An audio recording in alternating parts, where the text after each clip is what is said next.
Hello students. आज का topic जो हमारा है वो है सदिश गुणन का अनुप्रयोग। ठीक है, तो आज इसको देखते हैं। तो सदिश गुणन का जो अनुप्रयोग है मैथमेटिक्स में, वो अगर मेनली देखा जाए तो कहाँ है भाई? ट्रॉप निकालने में, मतलब बल आघूर्ण निकालने में। क्या निकालने में? बल आघूर्ण। ठीक है, जो बल आघूर्ण होता है इसे टाउ भी लिखा जाता है। तो ये निकालने में, टाउ निकालने में, तो ये बल आघूर्ण होता क्या है और इसे कैसे निकालते हैं, ठीक है, वेक्टर वाले फॉर्म से। तो चलिए देखते हैं। पहले आप लोग ये बता दें कि ये टाउ जो है, वेक्टर टाउ इक्वल टू होता है आर क्रॉस एफ। ये एफ हो गया, ठीक है। तो ये हो गया। ये देखते हैं, ये कोई 3 डायमेंशनल बॉडी है हमारी में, कोई पिंड है, इसका कोई पॉइंट पी है। इस पी का जो स्थिति सदिश है वो क्या है? आर है। वो बिंदु हो गया। इस बिंदु P का स्थिति सदिश जो है R है। इसी बिंदु पे क्या हुआ? एक को बल हम लगा रहे हैं F, इस दिशा में, और वो जो बल है वो इस स्थिति सदिश से थीटा कोण बना रहा है। ठीक है, ये कोई बिंदु है P, यहाँ पे हम क्या किए? एक को फोर्स F लगा रहे हैं, ठीक है, जो कि इस स्थिति सदिश से, इस स्थिति सदिश की दिशा से थीटा कोण बना रहा है। तो हमको बल आघूर्ण निकालना है। ठीक है, तो चलिए अब इस वाले वेक्टर की दिशा हो गई r, और ये जो वेक्टर है, ये जो दिशा है r हो गई हमारी, r वाले वेक्टर की दिशा हो गई। तो इधर से हमको क्या करना है? इस डायरेक्शन में कुछ इस तरीके से, मतलब f इधर हो गया और r किधर हो गया? इधर हो गया। f इधर है, तो इन दोनों के बीच जो एंगल है वो कितना? थीटा है। तो हमें क्या करना है? जो क्रॉस करना है r का f में क्रॉस करना है। ठीक है, r का f में क्रॉस करना है, और क्रॉस करके हमको बल आघूर्ण निकालना है। तो इसकी दिशा क्या होगी भाई? अगर हम ये मान लें कि ये जो f है और जो r है ये एक समतल में है। ठीक है, ये किस में है? एक समतल, जो समतल हमारा है x y। ये दोनों जो है किसमें है? इस x y समतल में है। f हो गया, तो ये p पॉइंट हो गया, और ये हो गया वेक्टर r, और इससे ये जो दिशा बन रही है ये r है। जो f है और जो r है ये r, आप इसे आगे बढ़ा सकते हो, इसे r ही बोलोगे क्योंकि दिशा हमको चाहिए अभी। तो यहां से यहां तक इसका परिमाण जो है, परिमाण बस इतना होगा इस r का। लेकिन अगर दिशा की बात करें तो ये दिशा कहीं भी ली जा सकती है। तो ये जो दोनों वेक्टर r जो हो गया एक ठो, और f जो हो गया ये दोनों कहाँ है? इसी समतल में है। ठीक है, समतल। तो इनका क्रॉस करें, जब इनका क्रॉस करेंगे तो इस समतल से, अगर ये जो समतल हम जो लिए हैं एक्स और वाई समतल, ये एक्स वाई समतल जो है, ये मान लो ये बोर्ड है। ये जो एक्स वाई समतल है ये कौन सा है? जो बोर्ड है। अगर समझा जाए तो अगर इसे आप एक्स समझते हो, इसे क्या समझते हो? वाई समझते हो। इस वाले को एक्स समझ लो और इस वाले को क्या समझ लो? इसको वाई समझ लो। तो ये पूरा समतल एक्स वाई समतल हो जाएगा, एक्स वाई प्लेन बन जाएगा। तो अगर हम r और f का क्रॉस करते हैं तो अंगूठा किधर दिखा रहा है? इस समतल के ठीक लंबवत बाहर की ओर दिखा रहा है। तो जो इसकी दिशा होगी वो क्या होगी? ठीक इसके लंबवत बाहर की ओर होगी। तो x हो गया इधर, y हो गया इधर। तो इस पे लंबवत जो होता है, क्योंकि यहाँ पे 3 अक्ष है, x अक्ष, y अक्ष और z अक्ष। तो x अक्ष ये हो गया, y अक्ष ये हो गया, इस पे जो लंबवत होगा वो कौन होगा? z अक्ष। तो हमारा जो ट्रैक होगा वो किस डायरेक्शन में होगा? जेड वाले डायरेक्शन में होगा। ये जेड अक्ष जो जिधर जा रहा है उधर हमारा क्या होगा? बल आघूर्ण होगा। इस बल आघूर्ण को लाना है। ठीक है, तो भाई चलिए आर क्रॉस एफ की वैल्यू जो रहती है वो क्या होती है, R F sine of theta होती है। और यन कैप, अगर यन कैप की बात की जाए तो अगर हम इस एक्स वाई जेड एक्सिस की बात करें तो हम यन कैप को क्या लेना अच्छा समझेंगे, उचित समझेंगे, जे जेड सॉरी आई जे के कैप लेना उचित समझेंगे यहाँ पे। तो यहाँ पे क्या लेना चाहिए हमको, के कैप लेना चाहिए, और ये परफेक्ट इसका डिस्क्रिप्शन है, ठीक है। तो अगर एक बात और ध्यान रखनी चाहिए आपको कि जो यहाँ पे एफ फोर्स लिया जा रहा है इसका यहाँ पे हम लोग ये घटक ये होगा जो इसके ठीक परपेंडिकुलर होगा, एक घटक ये इधर होगा जिसे आप कहेंगे क्षैतिज घटक कह सकते हो। तो ये आपका घटक जो होगा ये कर्ण है तो ये आधार होगा, ये कर्ण है तो ये आधार। तो आधार कर्ण की बात कौन करता है, कास थीटा, तो ये हो जाएगा एफ कास थीटा और ये हो जाएगा एफ साइन थीटा, ठीक है। तो एफ साइन थीटा जो है इस डायरेक्शन में है और एफ कास थीटा इस डायरेक्शन में। एफ कास थीटा किसी काम का नहीं है, एफ साइन थीटा काम का है। तो भाई एफ कास थीटा क्यों काम का नहीं है, एफ साइन थीटा किसे काम का हो गया, क्या हम और कुछ ले सकते हैं, ठीक है, टेन थीटा क्यों नहीं ले रहे हैं यहाँ पे। तो उसको लेने के लिए एफ साइन थीटा यहाँ पे काम का है, इस बात को समझने के लिए हमें कुछ चीजों को समझना पड़ेगा, तो वो समझा जाएगा, लेकिन यहाँ पे देख लीजिए अभी। तो tau equal to F sine theta ये हो गया जो कि आर के ठीक लंबवत है, इस आर के क्या है, एफ साइन थीटा ठीक लंबवत है, ये हो गया एफ साइन थीटा। तो और टाउ जो है हमारा आया हुआ है आर एफ साइन थीटा के एफ, ये निकाला गया है। अब यहां पर से एफ साइन थीटा ये काम का क्यों है, ठीक है। तो भाई टाउ पहले ये समझना पड़ेगा कि टाउ करता क्या है, ये होता क्यों है, ठीक है, ये क्या रोल प्ले करता है, ठीक है।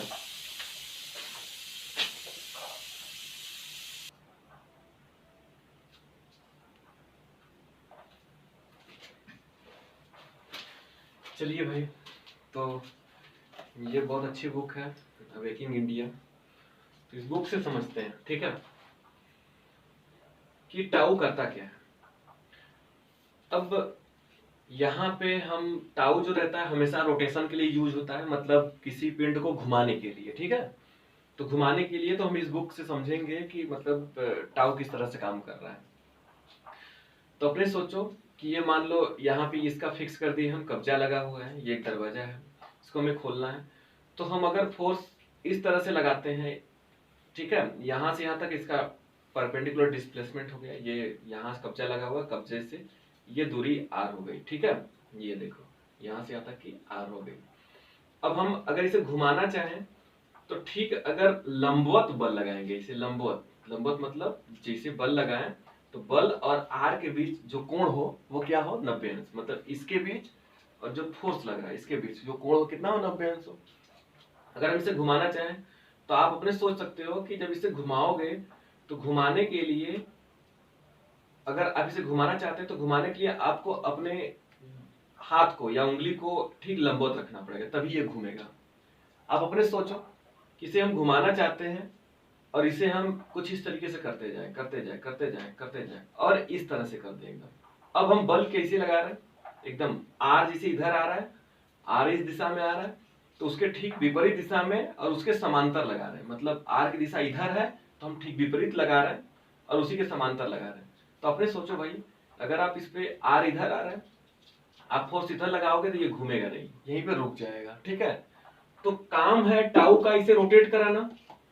अब आपने ऐसा बल चूज कर लिया कि ये रोटेट नहीं करा पा रहा है, ये तो इसे दाबे हुए है, तो भाई क्या किया जाए, तब तो ये रोटेशन का कोई काम नहीं कर पाएगा, ठीक है, टाउ बेकाम का हो गया रोटेशन में, घूर्णन में। इसलिए जो लंबवत घटक होता है तो बल हमारा लगाया गया कुछ ऐसा, अगर ऐसा भी बल लगाते हैं आप आर से कुछ कोण बनाकर अगर बल लगाते हैं तभी ये घूमेगा। तो लेकिन अपने सोचो अगर ये बल आप ऐसे लगा रहे हो तो इसमें जो ये जो बल है इसके दो घटक होंगे, एक तो होगा इसका लंबवत वाला ये वाला, दूसरा वाला होगा इधर वाला, ठीक है। तो यहां पे कुछ इस तरीके से ये फोर्स लगाया थीटा कोण बना करके आर से, तो इसके दो घटक हो जाएंगे, एक को तो लंबवत वाला हो जाएगा, ठीक है, जैसे कि ये इधर आर आपका हो गया, आपने फोर्स कुछ इस तरीके से लगाया, तो फोर्स जब मतलब ये इस पे दिखेगा, लेकिन हम इस तरीके से एंगल बना रहे हैं, आर इधर हो गया, हमारे उंगली और इस बुक के बीच जो एंगल है थीटा है, इस तरह से लग रहा है। तो इसके जो उपयोगी घटक होंगे, तो इसके दो घटक आपको मिलेंगे, एक को ऊपर हो गया लंबवत घटक हो गया, एक को इधर जाएगा। तो क्षैतिज वाला कौन सा होगा भाई, जो इधर जाएगा, ठीक है, इधर अगर आप ऐसे बल लगा रहे हैं, इसको इसे घुमाना चाहते हैं, तो एक घटक इधर जाएगा, एक घटक जो होगा इसका इसे नीचे दबाएगा, तो ये घूमेगा किससे, इसके उस वाले घटक से जो इसे नीचे दबाएगा, न कि जो उस वाले से जो कि इसको अंदर कब्जे की तरफ दाब रहा है, ठीक है। तो जो कब्जे की तरफ दाबेगा उससे ये घूमेगा नहीं, तो कब्जे की तरफ इसे कौन दाबेगा, कास थीटा वाला, ये जो एफ कास थीटा है, ये कब्जा अगर यहाँ पे लगा हुआ है आपका, तो ये एफ कास थीटा क्या करेगा, या तो कब्जे से अगर हम फोर्स को इधर करें तो कब्जे से दूर खींचेगा, अगर फोर्स को अंदर करें तो कब्जे की ओर धक्का देगा। तो ये कब्जे की ओर या कब्जे से दूर की ओर खींच रहा है, तो इससे ये जो बॉडी है ये रोटेट करने वाली नहीं है। रोटेट किससे करेगी, एफ साइन थीटा से, जो कि ठीक आर के 90 डिग्री पर है ना। तो इसीलिए एफ साइन थीटा जो रहता है वो उपयोगी होता है। आप समझ सकते हैं कि अगर 90 डिग्री वाला लेंगे, इससे लंबवत वाला लेंगे, तो इसे रोटेट कराएगा बढ़िया, इसीलिए एफ साइन थीटा लिया जाता है। एफ कास थीटा बेकाम का होता है, ये फालतू है, यहाँ पे इसका कोई काम नहीं है, ठीक है। तो इस तरह से एफ साइन थीटा ही लिया जाता है। जब एफ साइन थीटा लोगे तो आर एफ साइन थीटा ये क्या बताता है कि भाई आर और एफ का क्रॉस हुआ है, आर और एफ का क्या हुआ है, क्रॉस हुआ है, ये बता रहा है, ठीक है। तो आर और एफ का क्या हुआ है, क्रॉस हुआ है, इसीलिए हम लोग इसको इस तरीके से लिखते हैं कि आर क्रॉस एफ लिखा जाता है। और आप एफ क्रॉस आर भी लिख सकते हैं, कोई दिक्कत वाली बात नहीं है। बस एफ क्रॉस आर अगर आप लिखते हैं तो आप क्या कर देंगे, माइनस लगा लीजिएगा, क्यों, क्योंकि डायरेक्शन अपोजिट होने वाली है। जो बाहर आ रहा था, ये जो डायरेक्शन इसका बाहर आ रहा है वही परपेंडिकुलर लंबवत ठीक इस प्लेन के भीतर जाएगा, ये हो गया। तो ये ट्रैक है, ठीक है। तो इसमें भी आर निकालना पड़ता है हमको, ये आर बल तो आपको देगा, क्वेश्चन जब आपसे पूछेगा तो बल देगा आपको, ठीक है। चलिए इसको निकालते हैं, क्वेश्चन पे ध्यान देते हैं हम लोग। क्वेश्चन दिया हुआ है एक पिंड के बिंदु, ठीक है, को दिया देगा आपको, एक पिंड के बिंदु P पर, या P न बोलकर किसी बिंदु पर, ठीक है, हम P ले लेते हैं, P पर, P जो रहेगा इसका भी कोऑर्डिनेट दे देगा 1 2 -1 पर, ठीक है। एक बल F इक्वल टू दे देगा आपको 256 न्यूटन, ठीक है, न्यूटन लगाते हैं इसके इस बिंदु पर। जब इस पॉइंट पे बल लगाते हैं तो होता क्या है, ये जो बॉडी है बताएगा, जब इस पे बल लगाओगे तो ये घूमना शुरू करेगी, रोटेट करना। अभी बताएंगे टाउ का काम होता है इसे घुमाने का, इसे रोटेट कराने का, है ना, बुक जैसे रोटेट कर रहा है। तो कोई घूर्णन बिंदु होगा, वहां से ये घूमना शुरू करेगा, तो उसी को मूल बिंदु बोल सकते हो आप लोग। इस मूल बिंदु के सापेक्ष वो घूमना शुरू करता है, मूल बिंदु के चारों तरफ घूमना शुरू करता है। तो ये जो मूल बिंदु है, तो ये बोलेगा आपसे, तो पिंड ओ बोल देगा, ओ बोले या ना बोले, कोई भी पॉइंट बोल सकता है, लेकिन कहेगा उसके चारों तरफ घूमना शुरू करता है, ठीक है। तो ये आपको 3 2 1 इस बिंदु के अबाउट, मतलब चारों तरफ घूमना शुरू करता है, इसके चारों तरफ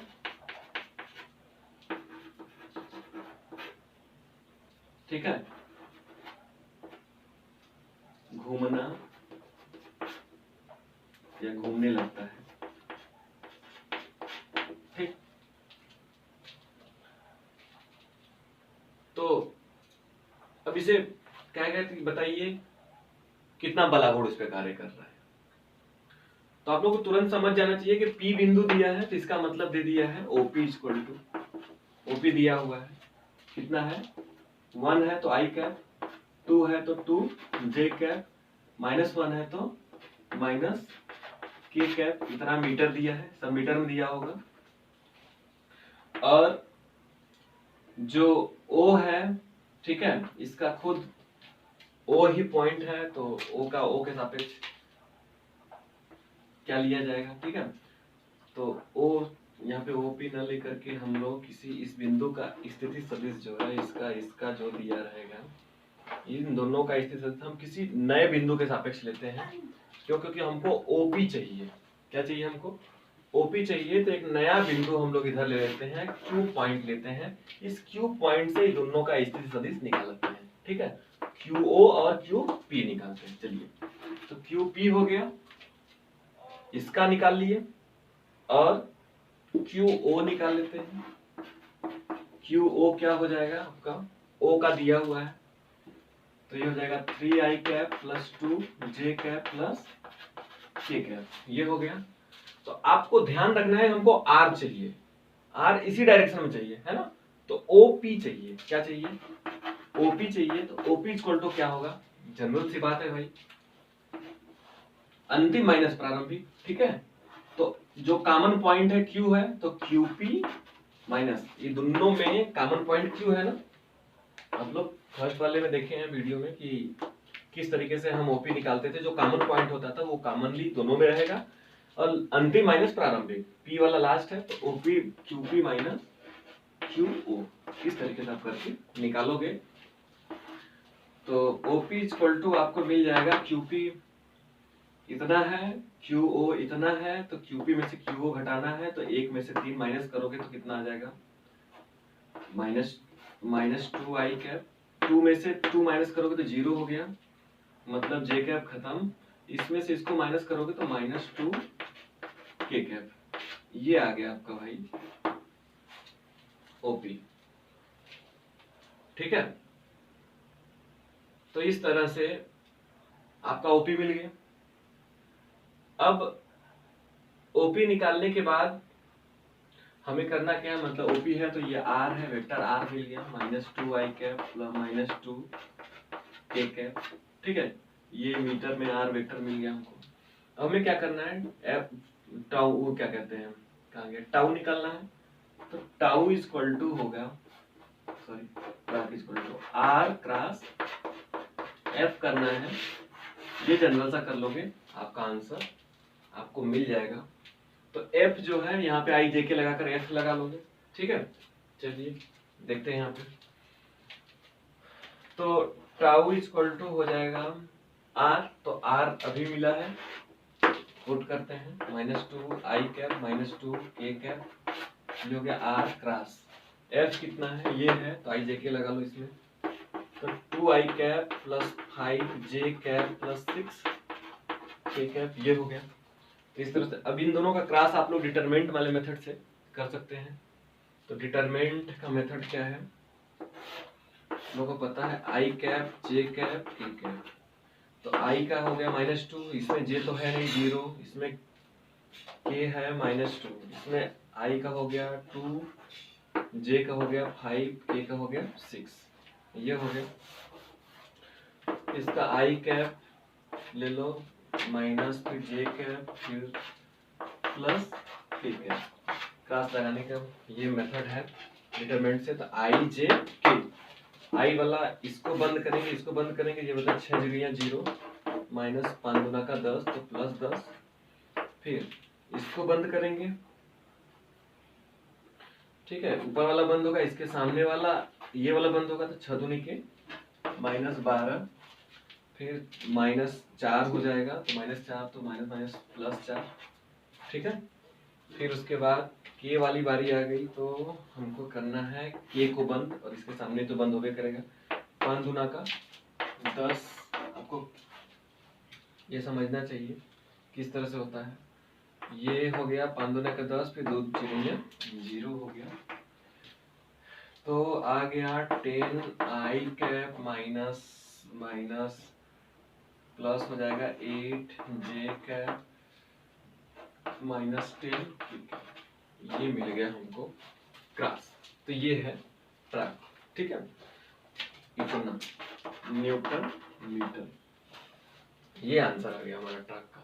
क्योंकि इसका परिमाण कितना है, तो परिमाण जनरल से आप लोग एकदम आसान सा होता है परिमाण निकालना, परिमाण भी निकालना जानते हो। इसका जो बलागुण लग रहा है इसका परिमाण क्या होगा, तो टाउ इक्वल टू हमको मिल चुका है 10 आई कैप प्लस 8 जे कैप माइनस 10 के कैप, ये हमको मिल गया है। तो इसका परिमाण लेना है तो बस मतलब टाउ निकालना है, तो टाउ निकालने के लिए क्या करते हैं हम लोग, रूट ले लेते हैं 10 के square plus 8 square minus plus minus 10 square, ठीक है। 10 का स्क्वायर 100, 64 प्लस 100 है 264, ये निकले तो निकले, नहीं तो मीटर ये हो गया हमारा, इसका मैग्नीट्यूड परिमाण जिसे करते हैं। तो इस तरह से जो होता है, ठीक है, बल आघूर्ण का जो क्वेश्चंस है आपके वेक्टर में आए हुए मैथ में, जरूर आप लोग इसका प्रैक्टिस कर लीजिएगा, क्योंकि होप इस बार आ सके पेपर में ये, तो आप लोग अच्छे से कर सकें, ठीक है। चलिए, तो नेक्स्ट हम लोग देखेंगे क्षेत्रफल वेक्टर, देख लेंगे नेक्स्ट वीडियो में, जो कि डॉट प्रोडक्ट पे बेस्ड है, तो उसकी चर्चा हम लोग नेक्स्ट वीडियो में करेंगे।